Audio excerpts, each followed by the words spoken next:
جیسے آپ کو پتہ ہے کہ قرآن پاک 1400 سال پہلے حضور صلی اللہ علیہ وسلم کے اوپر اتارا گیا اور آج تک 1400 سال ہو گئے ہیں۔ دنیا کے ڈیفرنٹ قومیں، مذہب، پڑھے لکھے لوگ، ان پڑھ لوگ، بڑے بڑے اسکالرز قرآن پاک کو ڈیفرنٹ اینگل سے، ڈیفرنٹ پوائنٹ آف ویو سے تحقیق بھی کر رہے ہیں، ریسرچ بھی کر رہے ہیں، اس میں سائنس کی باتیں بھی نکال رہے ہیں اور اس کے اندر زندگی کے رہنے کے اصول نکال رہے ہیں، کھانے پینے کے، اٹھنے بیٹھنے کے اور میاں بیوی کے رشتوں کے، عزتوں کے، اخلاقیات کے، ملک کو چلانے کے لیے جتنے قانون ہیں، نظام کو چلانے کے لیے جتنے قانون ہیں، انسانی رویوں کے لیے، انسان کی مینٹیلٹی، ہیلتھ اور یہ جتنے بھی چیزیں ہیں نا، وہ اس قرآن کے اندر آج تک لوگ اس میں سے ڈھونڈ رہے ہیں، ڈھونڈتے رہیں گے اور قیامت تک لوگ وہاں سے فائدہ اٹھاتے رہیں گے، کیونکہ قرآن پاک اتنا گہرا، اتنا بڑا اور اتنا پائیدار کلام ہے۔ لیکن لوگوں نے آج تک نا حضور صلی اللہ علیہ وسلم کی احادیث مبارکہ جو ہے نا، اس کے اوپر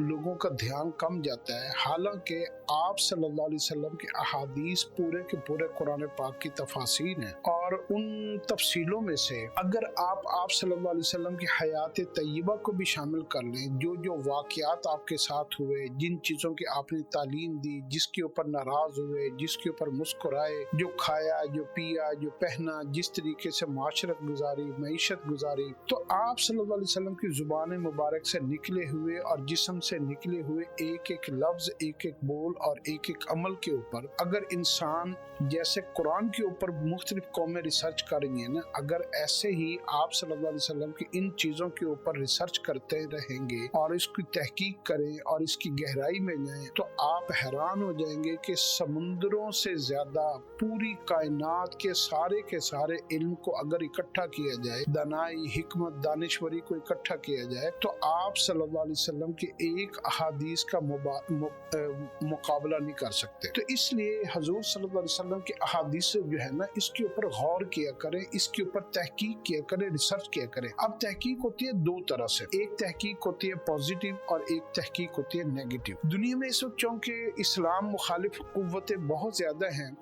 تو نیگیٹیوٹی جن لوگوں کے اندر ہوگی وہ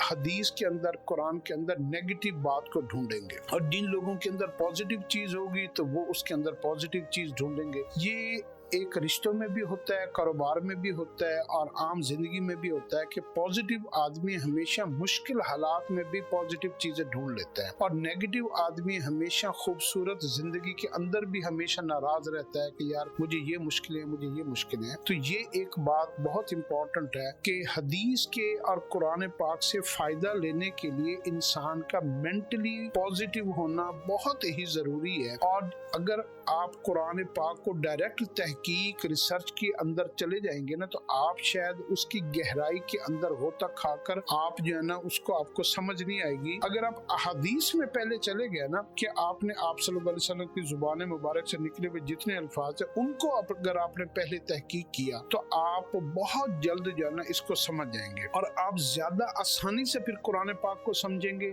آپ قرآن پاک کو زیادہ گہرائی سے سمجھیں گے، اور آپ کو مزہ بھی آئے گا، لذت بھی آئے گی، اور آپ کو ہر بات کا عملی ثبوت بھی ملے گا۔